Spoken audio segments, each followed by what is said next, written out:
Hi, today my friend and I are going to talk about support vector machines as a part of this group project. So,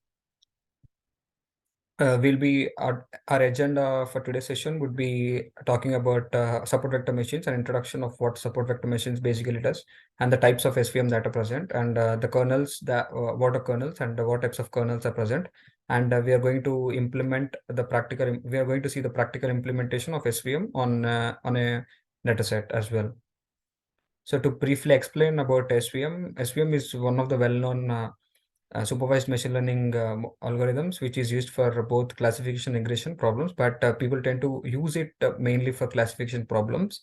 And the main idea here is that the algorithm creates a line or a hyperplane which separates the data into two classes actually. From here on, my friend will take on. Yeah, first let us get to know the basic difference between logistic regression and SVMs. Uh, both actually tends to find the same, try to find the best hyperplane for the data to classify them. Depending on the number of features you have, you can either choose logistic regression or SVMs. And moreover, logistic regression follows probabilistic approach, whereas SVMs follow statistical approach. Next slide. Yeah, types of support vector machines. Uh, these are SVMs are classified into linear SVMs and nonlinear SVMs. If you can see the figure here, if the data can be separated with the help of a single straight line, then it's called linear SVMs. And if you see the figure below here, if the data cannot be separated with a single straight line, then we can consider the data is nonlinear, and we'll be implementing the concept of nonlinear SVMs here. Uh, yeah, let us get to know the terminology in SVMs. Support vectors and margins play the major, important role in defining SVMs.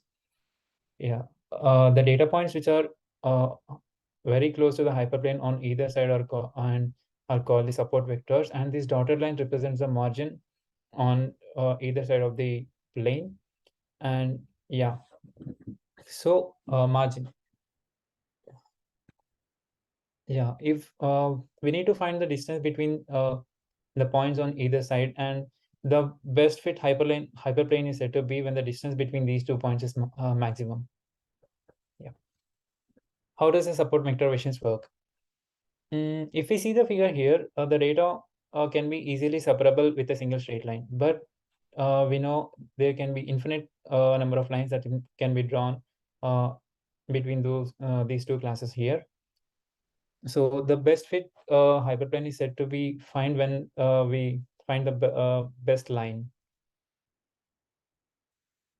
So if you are plotting the points on a two-dimensional space, and then it can be separated with the help of a single straight line. But if the data is non-linear, and we cannot that then we get into the higher dimensional space, and there we call it as hyperplane. Optimization function for SVMs.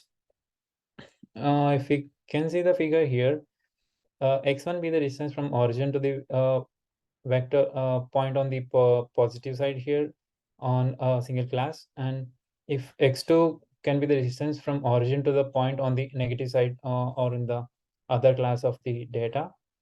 So we need to find the distance between x2 and x1 here. So since these are vectors, and let us consider a WB vector which is drawn onto the perpendicular, which is drawn onto the hyperplane here. So we are supposed to find the dot product of these vectors x2 minus x1 and w, but w bar should be unit vector here. So in order to make the unit vector, we are dividing here it with the norm w. So this is complete mathematical implementation of a mathematical approach or implementation to find the distance between the 2 points. As we can see here, d is nothing but 2 by norm of vector w, 2 by w. So this defines the distance or the margin for this hyperplane for the figure shown above.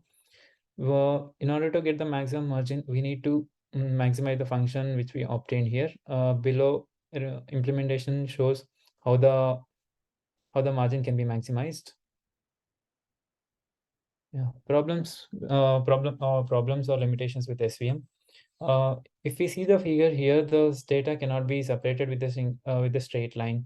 If we can see some points are on the negative side, some of the negative points are plotted on the positive side of the data. So in such cases when the data cannot be separated linearly or with a straight line, we implement a concept called kernels in SVM. So the most interesting feature of SVM is that we can work with a nonlinear dataset, and for this case, we use kernel trick, which makes it easier to classify the points which cannot be separated with a straight line. So in real life applications, we cannot find the data which can be linearly separable. So that's why the kernels is the most important concept in SVM, and it can be used to classify the nonlinear data. Kernels try converting this low dimensional space to a higher dimensional space using some quadratic functions, which will allow us to find a decision boundary that clearly divides the data points or which clearly classifies the data points.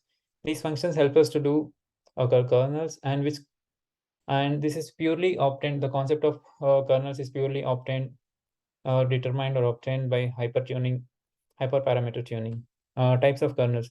There are different types of kernels, and they are mentioned below here: polynomial kernel, sigmoid kernel, RBF, or ANOVA.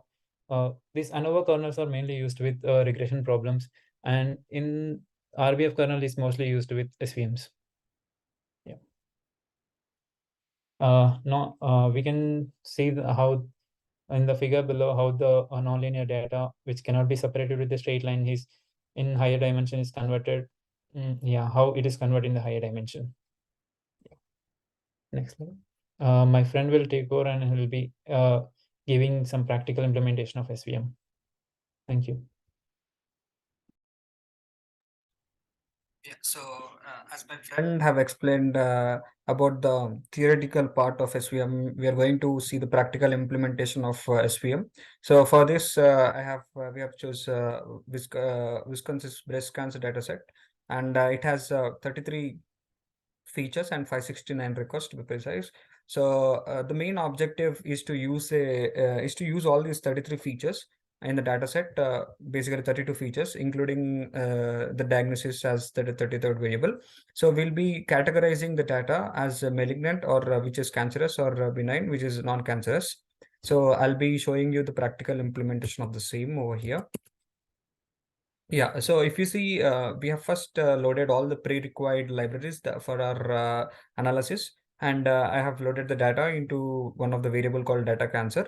And here, if you observe, we have used the head function to just have an overview of how the data looks like. And here we are going to here we had our column names. We are trying to analyze the number of columns that are present and the column names, if they're making any sense to us. And in over here we are just finding out the dimensions, and we're just checking how much data we have. As I told you or mentioned earlier, that we have 569 rows and 33 columns in total. And descriptive statistics, which is nothing but we are finding out the summary here, we are using the summary function, where we are getting to know the first quartiles, third quartile, mean, median, and etc. for all the 33 variables that we have. And this we are going to check how many categorical variables and how many numeric or continuous variables we have. So from this we can see that all the 32 variables that we have are numeric, and only one is the categorical variable, which is diagnosis, and that tends to be our response variable for this entire analysis. So now we are checking if there are any null values present in our data set.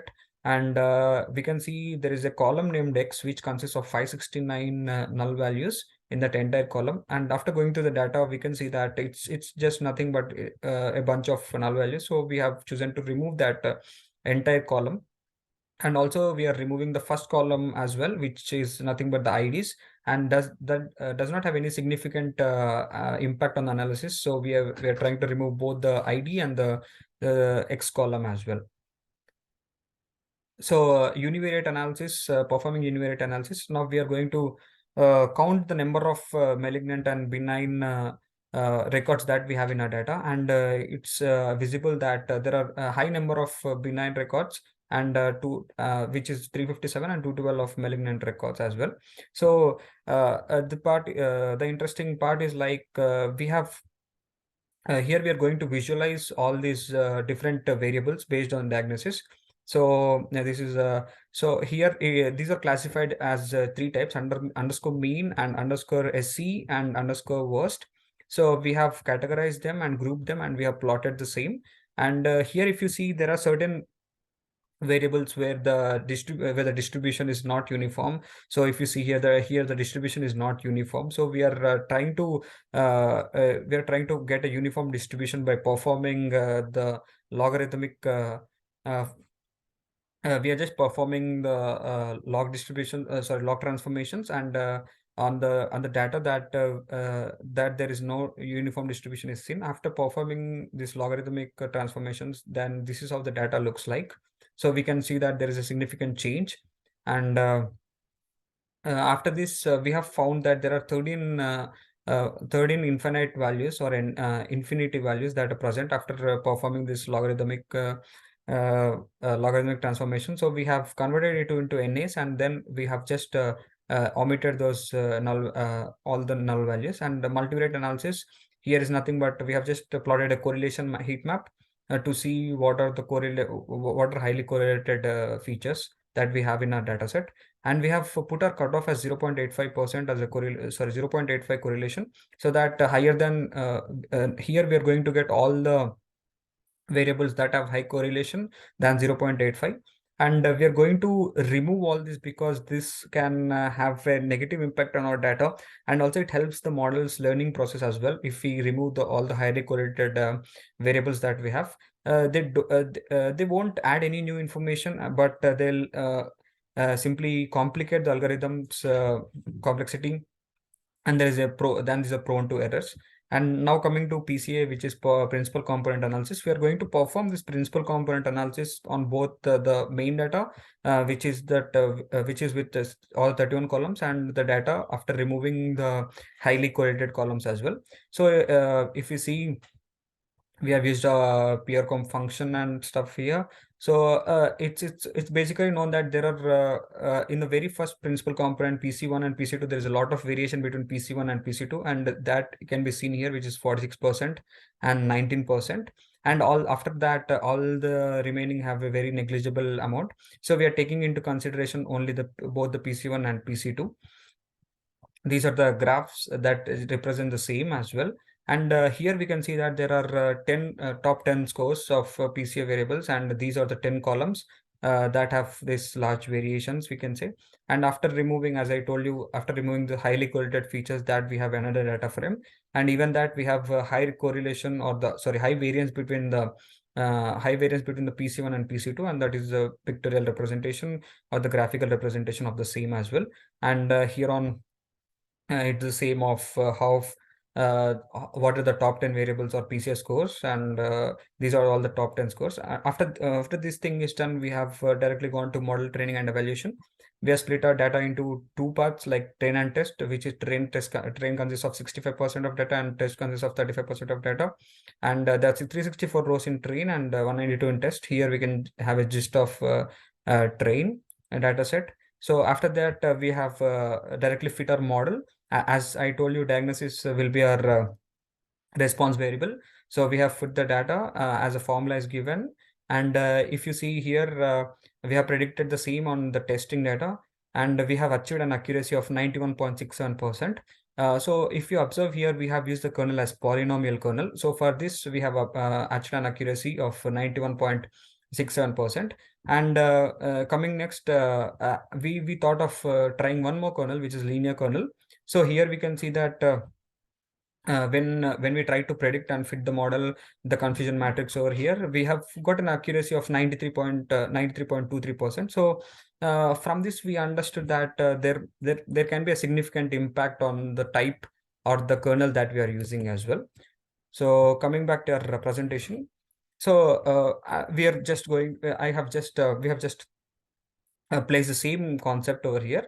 So what all did we perform in our data processing steps? Null analysis, as we removed all the 569 rows and sorry, all the column which has 569 null values, and the univariate analysis, and applied log transformations to get uniform distribution overview, and perform bivariate analysis as well.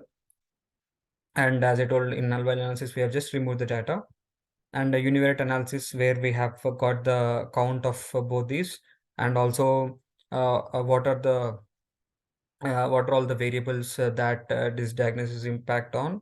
And multivariate analysis have just we have just plotted a correlation heat map and got to know the highly correlated values. And principal component analysis, we have just got to know the PC1 and PC2. These are all the pictorial representations of the same as well. And these are the model evaluations, which is kernel poly gives an accuracy of 91.67%, and kernel linear gives an accuracy of 93.23%. So to finally conclude, SVM is one of the best well-known algorithms that is used for classification problems, and it is used when the data is small amount in small amounts. And also we have seen that data accuracy can change with the type of kernel that we use. Despite it being a very good algorithm for classification, but there are certain limitations, such as it's not well suited for complex data sets, and it can't suit with the noisy data as well. So these are a few limitations of SVM, and we can improve this with random forest. We have many classification algorithms, and we can use any of those. So yeah. So, and also we would like to thank our professor for being a constant support and addressing all the queries. And we would like to thank all TS as well for their assistance when needed. Thank you so much.